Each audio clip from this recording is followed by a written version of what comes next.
이제 오늘로 역대하 말씀이 이제 마무리됩니다. 우리가 어제까지 들었던 35장의 말씀을 보게 되면 요시야 왕에 대한 신앙적인 위험을 통해서 하나님 앞에서 어떻게 살았는지, 정말 타락하고 우상 숭배했던 그 백성들을 말씀으로 인도하고 성전을 깨끗하게 정결하게 하고 제사장들이 하나님을 예배 맡은 자로서 살아가게 하며 백성들이 마음껏 주님을 찬양하고 기뻐 찬양할 수 있는, 예배할 수 있는 공간으로 만들어갔던 요시야 왕의 삶을 역대하 35장에서 말씀해 주고 있습니다. 오늘 귀한 찬양을 통해서 마지막 클라이막스, 마지막 정말 주님 오신 줄 알았습니다. 얼마나 은혜스러운지. 마라나타 아멘 주 예수여 오시옵소서. 우리의 이 신앙의 고백으로 살아가기를 바라고요. 이때에 요시야 왕의 개혁은 우리의 삶을 주께로 인도하는 참으로 개혁다운 개혁을 이루었거든요. 그런데 오늘 본문의 마지막을 기록하면서 남유다의 17번째, 18번째, 19번째, 20번째 왕이 되는 4명의 왕들이 여호와 보시기에 악을 행합니다. 그런데 이 36장의 말씀 보니까 10절밖에 되지 않는 그 말씀 속에서 이 3명의 왕을 기록하고 있어요. 그만큼 그들의 인생이 아무것도 아니었음을, 단지 이스라엘의 왕으로 세워졌던 그들 속에서 우리가 기억에 남을 수 있는 게 뭐냐면 여호와 앞에서 악을 행하였더라라는 것밖에 우리가 기억에 남지 않는 것 같습니다. 그런데 오늘 본문의 말씀 보니까 원래 이 이스라엘에서 왕을 세우러 갈 때에 왕으로 세우는 것에 있어서 그 기준은 첫째 아들이 먼저 왕이 오르는 것이 그들의 근본이었거든요. 근데 오늘 본문의 말씀을 살펴보니까 둘째 아들인 여호아하스가 먼저 왕이 오릅니다. 그래서 왜 둘째 아들 여호아하스가 먼저 왕위에 올랐을까라고 생각해 보니까 둘째 아들이 더 잘생겨서 그랬을까? 그게 아니었던 것 같아요. 요아스가 어디에 가서 죽었지요? 애굽이란 나라에 가서 죽었어요. 하나님께서 애굽의 왕 느고 왕에게 말했습니다. 느고 왕에게 하나님이 그의 입을 통해서 여러 번 말씀하셨는데, 나는 당신과 전쟁을 하려고 하지 않습니다. 나는 이스라엘과 전쟁하려고 하는 것이 아니라 저 바벨론이라는 나라와 전쟁하기 위해서 나가니까 당신은 이스라엘 요시야 왕은 전쟁에 나오지 마세요라고 권면했어요. 느고 왕이, 애굽의 느고 왕이 내 말이 아니라 하나님이 나를 통해서 이 말을 당신에게 전해주라고 했으니까 당신은 이 말을 들으소서라고 권면합니다. 그리고 나는 당신에게 어떤 원함도 가지지 않고 당신과 함께하길 원하고 하나님의 말씀을 대신해서 전달했습니다라고 했는데 요시야 왕이 그 말씀을 거부합니다. 그리고 그 전쟁에 나가서 결국은 화살에 맞아서 죽음을 당하게 되죠.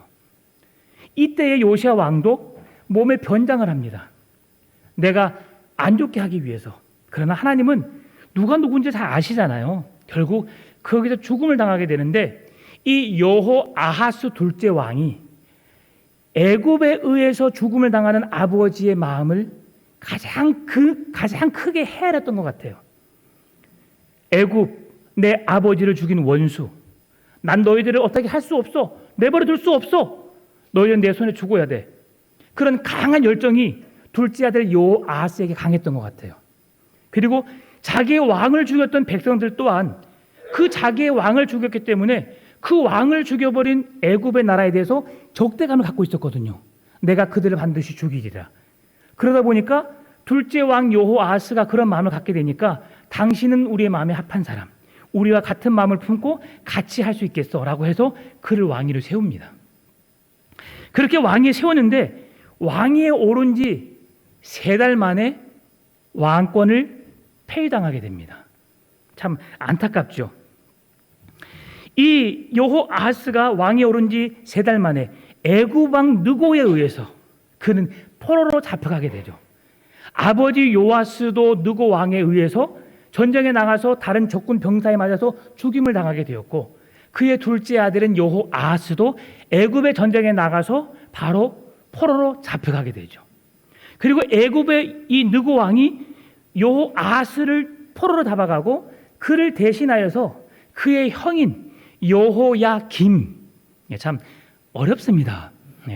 여호야김 왕을, 그의 큰아들 여호야김을 왕으로 세워요. 그런데 이 여호야김이 아니라 그의 이름이 어떤 왕이냐면 원래 이름은 엘리야김이잖아요.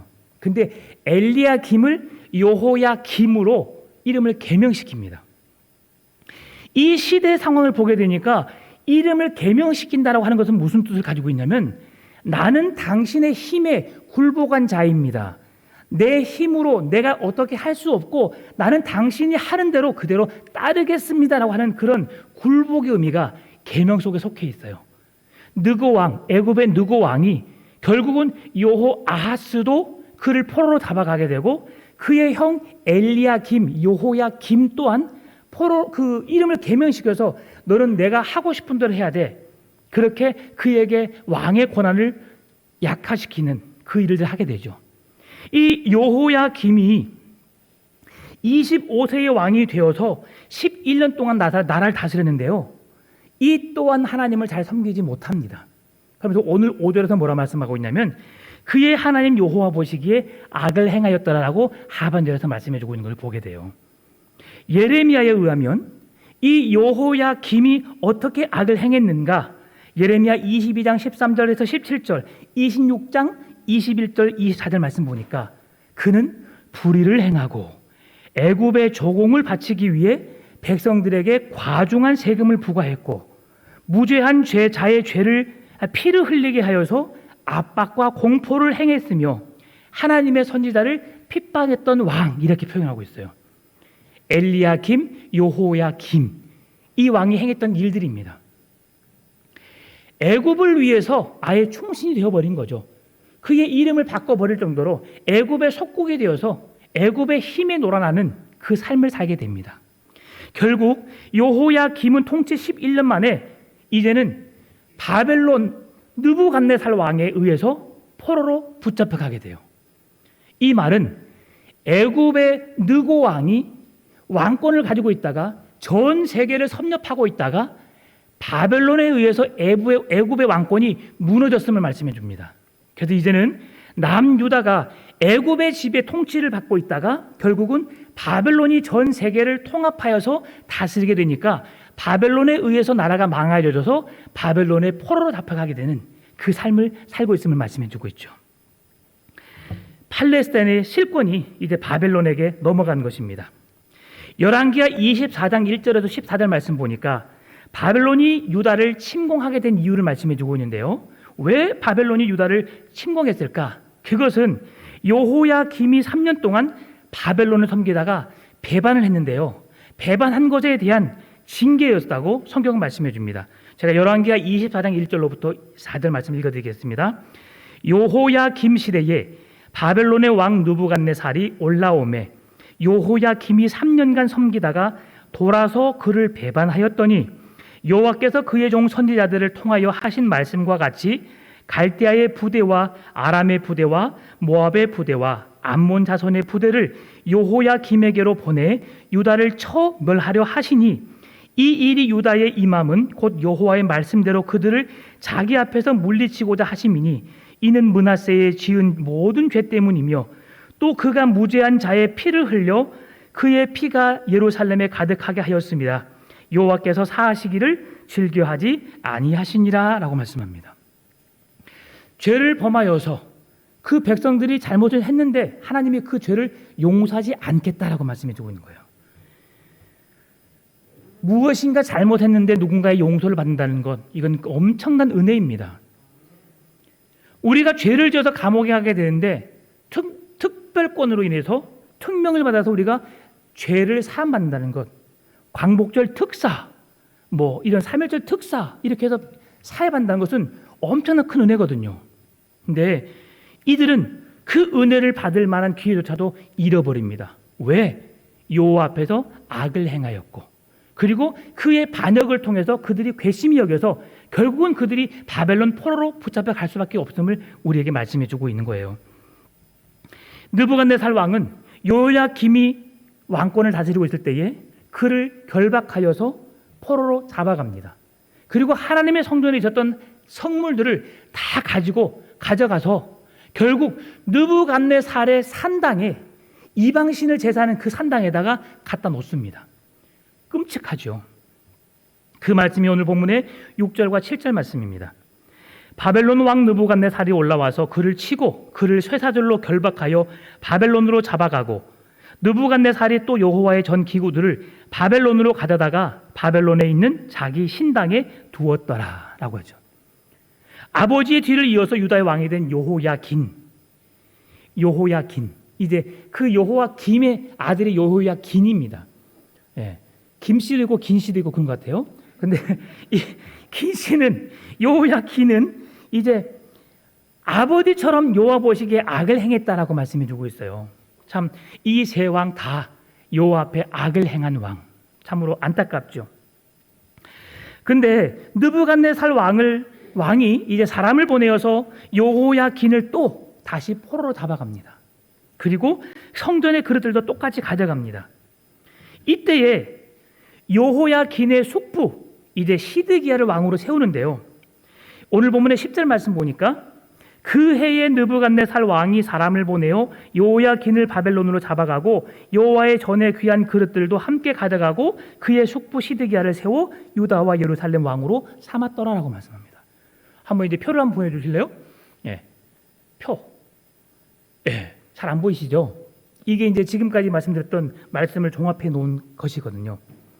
하나님께서 요시야 왕의 뒤를 이어서 요아스, 그리고 여호야김, 엘리야김, 그의 아들 여호야긴, 그리고 그의 셋째 아들 시드기야까지 이제 그것을 종합적으로 살펴놓은 건데요.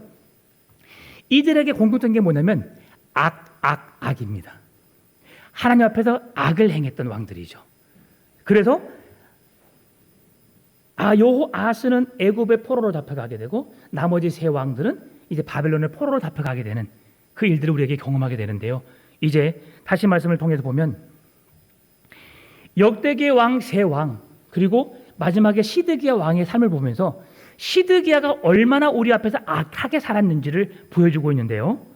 시드기야 왕의 악행을 세 가지로 성경은 말씀해주고 있습니다. 오늘 본문에서 첫 번째로 선지자 예레미야가 여호와의 말씀을 전했음에도 불구하고 그 앞에서 겸손하지 않았습니다. 12절 말씀인데요. 그의 하나님 여호와 보시기에 악을 행하고 선지자 예레미야가 여호와의 말씀으로 일러도 그 앞에서 겸손하지 아니하였으며. 누가요? 시드기야 왕이. 요시야의 세 번째 아들인 시드기야가 여호와의 말씀 앞에 겸손하지 않았음을 그의 죄로 첫 번째 지적하고 있고요. 두 번째로는 그가 느부갓네살 앞에서 하나님의 이름으로 맹세한 것을 지키지 않았습니다. 그러므로 인해서 마음을 완악하게 하여서 하나님께 돌아오지 않았던 것, 13절에서 말씀합니다. 또한 느부갓네살 왕이 그를 그의 하나님을 가리켜 맹세하게 하였으나 그가 왕을 배반하고 목을 곧게 하며 마음을 완악하게 하여 이스라엘 하나님 여호와께로 돌아오지 아니하였고라고 말하죠. 하나님의 뜻을 쫓아서 살아가고 싶은 마음이 없는 것을 말씀해 줍니다. 세 번째로 시드기야가 자신의 악행을 통해서 유다 종교 지도자들과 백성들에게 영향을 끼쳐서 백성들까지 타락하게 만들어 버립니다. 14절 말씀인데요. 모든 제사장의 우두머리들과 백성도 크게 범죄하여 이방 모든 가증한 일을 따라서 여호와께서 예루살렘에 거룩하게 두신 그의 전을 더럽게 하였으며 라고 말하고 있죠. 이처럼 시드기야는 큰 죄를 범함으로 인해서 하나님께서 그를 용서할 수 없는 그의 악행으로 인해서 제사장들과 우두머리들과 백성들과 모든 사람이 죄를 범하여서 죄의 수렁에 깊이 빠져 있음을 우리에게 말씀해 주고 있어요. 하나님 앞에서 이렇게 신실하지 못하다라고 하는 것은 무엇을 말씀합니까? 그것은 하나님의 백성들이 하나님의 이름 앞에 부끄럽지 않는 삶을 살아내야 하며 하나님을 믿는 믿음의 백성들이 하나님을 온전히 믿고 살아야 하는데 그 믿음을 저버리고 그의 마음에 하나님이 있어야 할 이 마음 속에 하나님을 버려버리고 우상을 섬기고 우상 앞에 절하고 하나님의 영광을 드러내는 것이 아니라 우상에 의해서 우리가 이끌림 받는 삶, 이것을 향해서 성경은 신실하지 못한 삶이라고 말하고 있어요. 에스겔 8장은 이들이 범한 죄를 낱낱이 지적하고 있습니다. 에스겔 8장 10절에서 이렇게 말씀해주고 있는데요. 성전에서 온갖 곤충과 짐승과 가증한 것들로 우상을 섬기고요. 장로 70명이 그 앞에서 분향을 하고 여인들은 단무스를 위해서 애곡하고 태양신을 숭배했다라고 말하고 있어요. 하나님의 성전에서 하나님을 예배해야 할 백성들이 하나님을 예배하지 않고 그 은혜를 사모하지 않고 곤충들과 짐승들과 가증한 우상들을 온갖 것들을 세워놓고 그들을 숭배하고 있는 모습을 우리에게 설명해 주고 있어요. 여기서 담무스 신이라고 하는 것은 뭐냐면 식물들을 통해서 식물이 자라잖아요. 그러면 식물에 많은 열매가 주렁주렁 맺히는데 이 열매가 맺혀지는 것을 담무스 신이 함께해서 그 식물들이 풍성한 열매를 맺었다고 생각하는 거예요. 얼마나 어리석습니까? 여러분, 온 우주 만물을 누가 창조하셨습니까? 하나님께서 말씀으로 창조하셨잖아요. 하나님이 온 우주 만물을 다스리시잖아요. 운행하시잖아요. 움직이시잖아요. 들에 핀 백합화를 보라. 심지도 아니하고 물려주지 않았는데 저렇게 예쁜 꽃을 피우고 향기를 바라는 이유가 뭐냐? 내가 심었다. 내가 키웠다라고 말씀하신 거잖아요. 공중에 나는 새를 보라.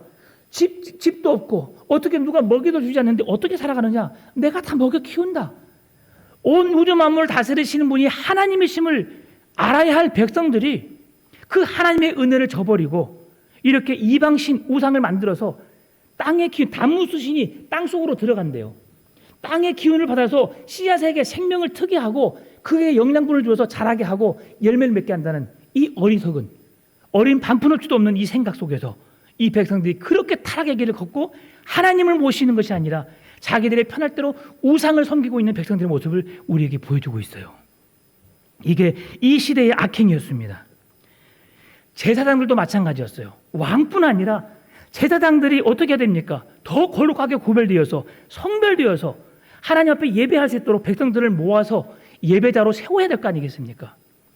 마음껏 찬양하고 기도하고 예배할 수 있도록 교회 공간을 만들어야 하는데 제사장들이 더 타락의 길을 걷고 있어요.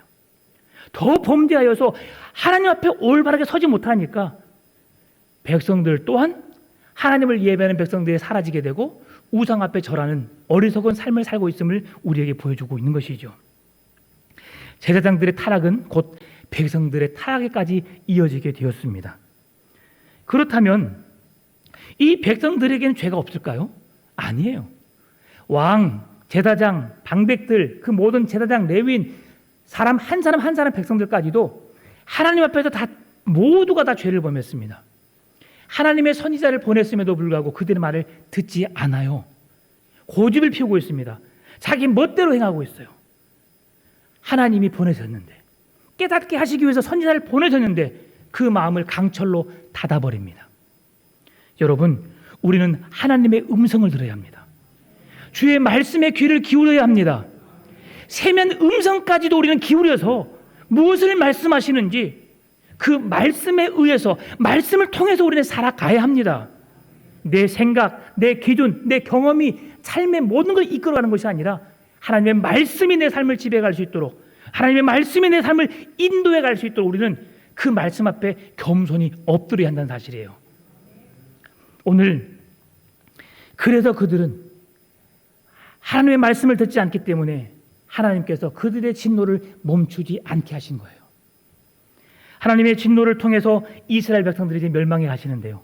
선지자들의 말을 듣지도 않으니까, 하나님의 메시지, 경고 메시지를 듣지 않으니까 하나님이 어떻게 일해 가시느냐? 이제 하나님의 사람을 더 이상 보내지 않습니다. 더 강한 방법으로 그들을 바벨론의 포로로 끌려가게 하시는, 70년의 시간이라는 동안에 그들이 이제 포로로 붙잡혀 살아가게 하는 그런 삶을 살게 하신다는 거죠. 여러분, 있을 때 잘하십시오. 건강할 때 건강 챙기십시오. 내 가정이 행복을 주실 때 행복을 지키시길 바랍니다. 행복을 무너뜨려버리고 내 건강을 무너뜨려버리고 내 있는 모든 재산 다 가져가 버린 다음에 주여, 나는 할 수 없으니 이때에서야 주님 앞에 나옵니다 하지 마시고 주신 복을, 주신 은혜를 누리면서 주님과 함께 행복한 동행의 삶을 살아가시길 바랍니다. 이것이 우리가 믿음을 지켜야 하고 하나님 앞에 바르게 서야 할 믿음의 모습인 것입니다. 왕과 지도자들, 백성 모두에게 이제는 하나님께서 그들 더 이상 돌이킬 수 없는 이스라엘의 멸망을 이제 허락하시는 거죠. 왜 그렇습니까? 유다의 마지막 왕들에게 주어지는 한결같은 평가가 여호와 보시기에 악을 행하였더라라는 거죠. 우리가 지금까지 한 달 반 정도 역대하 말씀을 우리가 묵상해 보면서 주어지는 우리에게 마음속에 느껴지는 게 뭐냐면, 여러분은 어떤 말씀이 마음에 새겨진지 모르겠지만 저에게는 딱 두 가지로 정해졌던 것 같아요. 여호와 보시기에 선한 왕, 정직하게 행한 왕, 그리고 오늘 본문에 여호와 보시기에 악한 왕. 하나님 보시기에 선하다, 이게 무엇을 말씀할까요? 들어왔던 것처럼 그 기준을 성경은 뭐라고 말씀하냐면, 하나님 앞에서 정직하게 행한 사람을 선한 왕이라고 합니다. 다윗의 길로 행했던 사람을 선한 왕이라고 일컬어요. 그런 반면 악한 왕은 뭐냐?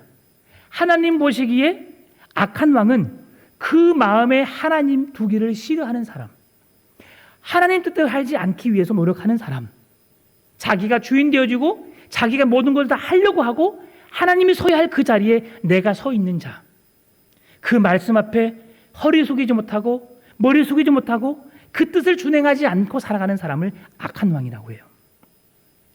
하나님께서 말씀하시는 선함과 악함을 잠깐 요약해서 말씀드리고 원합니다. 하나님께서 보시기에 정직하게 행했다, 선한 왕이라고 일컫는 그 왕의 모습은 자기의 본분을 깨닫고 내가 있어야 할 자리에 있으며 내가 행해야 할 일들을 지혜롭게 바르게 행함으로 인해서 하나님의 뜻대로 쓰임받는 사람, 이 사람이 하나님 보시기에 선한 사람입니다. 비록 사람들에 의해서 왕으로 세워졌지만 하나님께로부터 한 나라의 왕으로 내가 세움을 받았게 되었고, 나를 통해 이 세상을 통치하시는 분이 하나님이심을 고백하며 하나님에 의해서 쓰임받고 하나님을 위해 하나님의 영광을 위해 살아가고 있다는 사실을 깨달으면서 그 뜻을 저버리지 않고 그 말씀에 따라 순종하며 나아가는 사람, 그 마음에 하나님이 중심되어 있고 그의 모든 생각과 마음을, 삶을 이끄시는 분이 하나님이심을 고백하면서 하나님의 뜻에 의해서 움직여지는 왕, 이 사람을 하나님 보시기에 정직한 사람, 선한 왕이라고 하는 거죠. 그러면 하나님 보시기에 악한 왕은 어떤 사람입니까? 하나님을 바라보지 않고 자기만이 바라보는 것이 아니라 백성들에게까지도 하나님께로 나가지 못하도록 그들의 길을 막아버리고 차단하는 사람, 하나님이 있어야 할 그 자리에 우상으로 대신하게 하고 그 일들을 위해서 하나님을 바라보지 않고 하나님을 주목하지 않으며 백성들로 하여금 우상을 섬기고 백성들로 하여금 죄를 범하고 있는데도 가만히 내버려두고 그 일들을 더욱 격려하고 그 일들을 행하도록 옆에서 힘을 북돋는 사람, 그 마음에 하나님이 없는 자, 그 사람이 악한 사람이라고 하는 거죠. 오늘 여러분은 선한 사람입니까? 악한 사람입니까? 하나님을 예배하면서도 우리가 오늘은 내가 뭘 하지? 내가 뭘 해야 되는데? 그 삶의 중심의 자리에 내가 우선이라면 우리는 선한 자가 아닐 수도 있다는 거죠. 모든 일에 하나님이 앞서 행하시고 나를 통해 일하시며 나를 통해 역사하실 하나님의 그 역사를 바라보고 믿음으로 순종하며 따라갈 때에, 그와 함께 그 길을 걸어갈 때에 하나님은 나를 선한 믿음의 사람이라고 인정하실 것입니다. 오늘 하루의 삶도 이끄신 하나님, 오늘 집에 돌아가면서 무슨 일이 일어날지 모르지만 그 일 가운데 나를 지키시고 보호하시며 내게 생명을 주신 하나님께 감사하며 살아가는 그 인생은 선한 자의 인생인 것입니다. 그런데 예배만 드리고 돌아가서 내 마음대로 내가 하고 싶은 대로 내가 하고 싶은 일들을 행하는 사람은 하나님 앞에 선하다 일컫지 못할 수도 있다는 것이죠. 열왕기하 23장에서 25장, 예레미야 39장 42장, 52장에는 남유다의 패망이 이를 때에 남유다의 슬프고 고통스러운 역사를 비교적 상세하게 기록해 놓았습니다. 요시아의 모든 아들들은 다 악했습니다. 악함으로 인해서 하나님의 진노를 피할 수 없게 되었고요, 결국 바벨론의 포로로 붙잡혀 가게 되었다는 것이죠. 시드기야 왕에게 하나님을 가리켜 맹세하였지만 시드기야 왕은 느부갓네살 왕을 배반하고 목을 곧게 하고 마음을 완악하게 하고 이스라엘 하나님께로 돌아오지 않았다고 13절에서 분명히 말씀해주고 있잖아요. 요시아의 뒤를 이어서 왕이 된 세 아들 그리고 손자, 이들에게 이루어지는 왕 하나같이 이들은 다 어떻게 했냐면 여호와 앞에서 악을 행하였더라라고 말씀하고 있어요. 이 악은 열왕기의 역대기에 등장하는 왕들의 대부분의 공통적인 내용이었습니다. 하나님 앞에서 정직하게 행한 왕도 있었지만 대부분이 악을 행했어요. 남유다의 왕이 20명의 왕이 있었습니다. 북이스라엘의 왕이 19명의 왕이 있었어요. 그런데 북이스라엘의 왕은 19명이 있었지만 하나님 앞에서 선한 왕이라고 일컫는 받은 사람이 한 사람도 없었습니다. 19명의 왕이 전부 다가 하나님의 뜻을 거스리고 자기 하고 싶은 데 살았던 왕이 이스라엘의 19명의 왕, 남유다의 20명의 왕이 있었는데 그 중에 8명만 하나님 앞에 선한 왕으로 일컬음 받고 나머지 12명은 자기 멋대로 행한 왕. 전체가 39명이 있었는데 8명만 선한 왕이고 31명이 악을 행한 왕이라고 하는 거죠. 여러분, 뭘 우리가 생각할 수 있습니까? 오늘날 우리도 이 풍암동에 수천 명의 사람이, 수만 명의 사람이 살고 있지만 여호와 앞에 구별된 사람은 몇 되지 않습니다. 그래서 우리 믿음을 지킨다는 게 쉽지 않아요. 왜? 나가게 되면 우리의 믿음에 대한 유혹의 거리가 얼마나 많은지 모릅니다. 그래서 우리는 하나님 앞에서 깨어 있어야 하고요. 우리의 믿음이 흔들리지 않게 하기 위해서 노력해야 된다는 것입니다. 하나님 앞에서 정직하게 행합시다. 하나님의 뜻을 이루기 위해서 나를 통해 일해 가시는 하나님의 역사를 이루시는 일에 내가 그 역사의 한 중심부에서 하나님의 손에 붙잡힌 바 되어서 쓰임 받기를 원합니다. 우리의 인생을 다했을 때에 정말 저 사람은 요시야 왕과 같은 정직하게 행한 사람, 하나님의 마음에 합한 사람, 믿음으로 열심히 노력하여서 이곳에 풍암 전원교회가 세워지도록 노력하고 헌신했던 사람, 결론적으로 하나님 앞에 섰을 때에 착하고 충성된 종아, 네가 지극히 작은 일에 충성하였으니 내가 너에게 생명의 멸류관, 영광의 멸류관을 주리라 라는 말씀에 위로를 받을 수 있는 여러분 되시길 바랍니다. 하나님의 일은 사람의 생각과 하나님의 생각과 너무 다른 것 같습니다. 우리가 생각하기에 이것이 하나님의 뜻일까라고 생각해 보지만 때로는 그것이 하나님의 뜻이 아닐 수도 있어요. 그 예가 성경에 많이 나와 있지만 다 생략하고 오늘은 하나님께서 왜 일해 가시는데 이스라엘 백성들을 통해서 일하지 않고 이방 나라를 통해서 일해 가실까? 왜 그랬어요? 그들이 하나님의 말씀을 거절했기 때문에, 하나님의 뜻을 따르지 않았기 때문에, 그들이 하나님 보시기에 악을 행했기 때문에 하나님이 선택할 수 있는 최선의 방법은 바벨론이라는 그 강대국을 통해서 그들을 포로로 잡아가게 하는 것이죠. 그래서 모든 왕들이 이제 포로로 잡혀가게 되는 거예요. 얼마나 끔찍합니까? 말씀대로 살지 않으니까 그 젊은 사람들이 죽임을 당하게 되고, 남녀가 죽임을 당하게 되고, 죽임을 당하지 않고 남아있는 사람들은 어떻게 되십니까? 포로로 끌려가서 몇 년 동안? 70년 동안 포로의 생활을 하게 되는 겁니다. 하나님께서 안타까워하시면서 그 백성들을 긍휼히 여기면서 누누이 선교사가 아니고 선지자들을 보내셔서 그들에게 말씀을 선포하게 하고 깨닫게 하셨지만 돌이키지 못해서 그들은 결국 포로로 붙잡혀가는 인생을 살게 되었죠. 그런데 하나님은 그들을 포기하지 않습니다. 그들의 인생을 내버려 두는 것이 아니라 끝까지 그들을 향하고 있다는 사실 기억하시기 바랍니다. 내가 주님을 놓는다 할지라도, 주님을 떠났다 할지라도 주님은 나를 떠나시는 것이 아닙니다. 늘 여전히 나와 함께 하시고 내가 주의 품으로 돌아오기를 기다리고 있다는 사실. 오늘 본문의 21절 말씀을 제가 읽어드리겠습니다. 이에 토지가 황폐하여 땅이 안식년을 누림같이 안식하여 70년을 지냈으니 여호와께서 예레미야의 입으로 하신 말씀이 이루어졌더라. 예레미야의 말씀을 통해서 70년의 포로 생활을 하고 그들이 곡으로 돌아오리라 하신 말씀이 이제 이루어지게 되는 거예요. 하나님은 그 백성들을 향해서 그들을 통해서 일하시기 원했지만 그들의 말씀을 듣지 않자 바벨론이라는 나라를 통해서 일해 가시는 모습을 우리에게 보여주고 있어요. 예레미야의 예언대로 70년의 바벨론 포로 생활을 마치고 하나님은 바사왕 고레스를 통해서 그들을 다시 고국으로 돌려보내는 일들을 행하고 있습니다. 사람들은 하나님의 일에 대해서 아무런 관심이 없어요. 그러나 하나님은 여전히 일해가고 계신다는 사실을 우리는 기억했으면 좋겠습니다. 오늘 나도 하나님의 일에 대해서 관심이 없을 수 있습니다. 그럼에도 불구하고 하나님 여전히 일하고 계신다는 사실을 기억하시고 그 일해 가시는 하나님의 손에 붙잡힌 자가 되기 위해서 노력하고 애쓰고 수고하시는 여러분의 삶이 되었으면 좋겠습니다. 말씀의 가장 두드러진 현상이 무엇인지 아십니까? 하나님의 말씀을 멸시합니다. 그 마음에 하나님 두기를 싫어하고요, 말씀을 전하는 자들을 비웃고 조롱하고 멸시합니다. 이게 마지막 시대의 결과물들입니다. 이럴 때 우리가 하나님 말씀 앞으로 나아갑시다. 성경은 분명하게 말씀합니다. 하나님의 말씀 앞에 서라. 여호와께로 돌아오라. 주의 말씀을 귀 기울이시며 그 뜻대로 행하기 위해서 노력하고 애쓰는 풍암전원교회가 되었으면 좋겠습니다.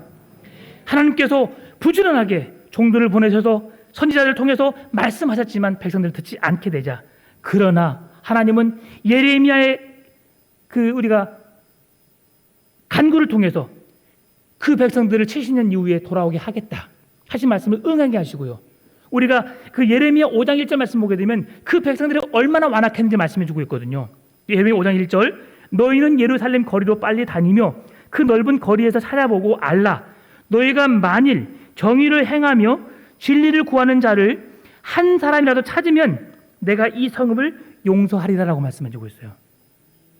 그만큼 백성들이 타락했음을 말씀해 주고 있어요. 그렇게 타락한 백성들에게 한 사람이라도 찾으면 내가 너희들을 구원하리라, 용서하리라.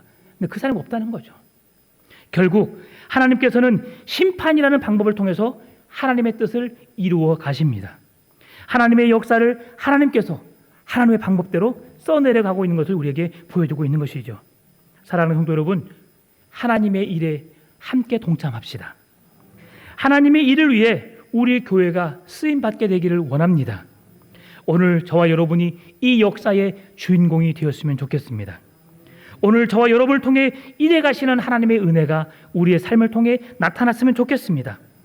하나님의 말씀을 가볍게 여김으로 멸망받을 수밖에 없었던 이스라엘 백성들을 기억하면서 오늘 우리가 하나님의 말씀을 거역하는 자, 세상의 이익과 욕심을 추구하는 어리석은 인생이 아니라 하나님의 말씀을 바르게 받고 그 말씀이 내 삶을 통해 이 교회를 통해 나타나기 위해서 온전히 헌신하고 말씀 앞에 서시기를 바랍니다. 하나님은 바벨론을 심판의 도구로, 이스라엘 백성들을 깨닫게 하시는 심판의 도구로 사용하셨습니다. 바사왕 고레스를 이스라엘 백성들을 회복시키는 회복의 도구로 사용하셨습니다. 놀라운 게 뭐냐면요, 하나님의 백성들은 하나님을 마음에 두지 않고 다 떠나버리고 메시지를, 선지자가 보낸 하나님의 말씀을 거부했습니다. 그런데 오늘 말씀 보니까 이방의 왕 바사왕 고레스는 그의 마음에 하늘의 신 하나님을 믿었다고 말씀해 주고 있어요. 23절인데요. 바사왕 고레스가 이같이 말하노니 하늘의 신 여호와께서 세상 만국을 내게 주셨고 나에게 명령하여 유다 예루살렘들이여 성전을 빨리 건축하라.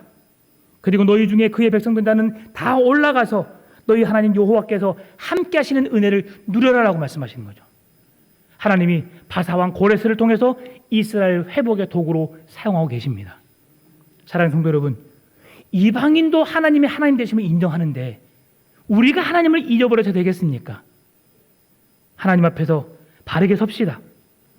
우리는 이해할 수 없지만 하나님의 방법으로 일해 가시는 하나님의 손에 붙잡힌 바 되어서 오늘도 쓰임받는 여러분의 삶이 되었으면 좋겠습니다. 이스라엘의 회복이 전적인 하나님의 주권 속에 있었던 것처럼 오늘 우리의 삶을 다스리고 이끄시는 모든 것들이 하나님의 주권에 있음을 믿고 그 주권을 인정하며 그 하나님 앞에 세계의 역사를 이끌어갈 하나님의 주역들로 오늘도 신실하게 믿음을 지키면서 하루하루를 승리하며 살아가게 되기를 주님의 이름으로 축원합니다. 기도하겠습니다. 하나님이 일해 가시는 하나님의 역사의 그 중심에 내가 있기를 원합니다. 말씀을 거부하며 여호와 앞에 악을 행했던 백성들, 방백들, 제사장들, 왕들의 모습과 같지 않고 하나님의 말씀에 귀를 기울이며 그 은혜를 사모할 수 있는 온전한 믿음의 사람으로 살아가게 하여 주옵소서. 우리에게 말씀을 말씀으로 듣게 하여 주옵시고 말씀에 우리의 심령이 변화되고 감동을 받아 그 말씀대로 살기 위해 몸부림치는 우리의 삶으로 인도하여 주옵소서. 그렇게 이끄실 하나님을 찬양하며 살아계신 예수님의 이름으로 기도드리옵나이다.